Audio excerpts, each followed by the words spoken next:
मारेगाव वार्ता। शशिकांत भाऊ उईके यांचा अभिष्ट चिंतन सोहळा उत्साहात संपन्न।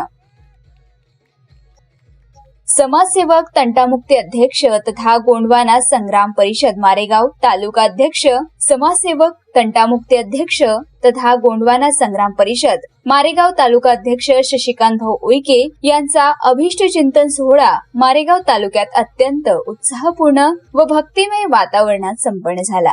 या सोहळ्यानिमित्त विविध क्षेत्रातील मान्यवर, सामाजिक कार्यकर्ते, पदाधिकारी, महिला, पुरुष व युवक मोठ्या संख्येने उपस्थित होते। सकाळपासूनच माननीय शशिकांत भाऊ उईके यांच्या निवासस्थानी शुभेच्छुक, हितचिंतक, कार्यकर्त्यांची मोठी गर्दी जमली होती। त्यानंतर श्री विदेही सद्गुरू जगन्नाथ बाबा दिंडी महोत्सव सोहळा गोंडबुरांडा येथील पवित्र व रहस्यमय वातावरणात मुख्य कार्यक्रमाचे आयोजन करण्यात आले।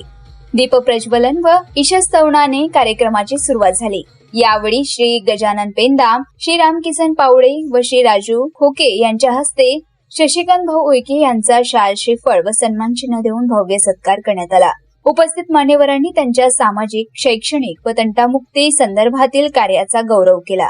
कार्यक्रमात बोलताना वक्त्यांनी सांगितले की माननीय शशिकांत भाऊ उईके यांनी तालुक्यात सामाजिक सलोखा, तंटामुक्ती अभियान, आदिवासी समाजाच्या प्रश्नांसाठी सातत्याने भरीव कार्य केले आहे। त्यांच्या पुढील सामाजिक वाटचालीस सर्वांनी शुभेच्छा दिल्या। या अभिष्ट चिंतन सोहळ्यात जगन्नाथ बाबा मंडळाचे पदाधिकारी, महिला, पुरुष, युवक व ग्रामस्थ मोठ्या संख्येने उपस्थित होते। संपूर्ण परिसर आनंदी, भक्तिमय व उत्साहपूर्ण वातावरणाने भारावून गेला होता।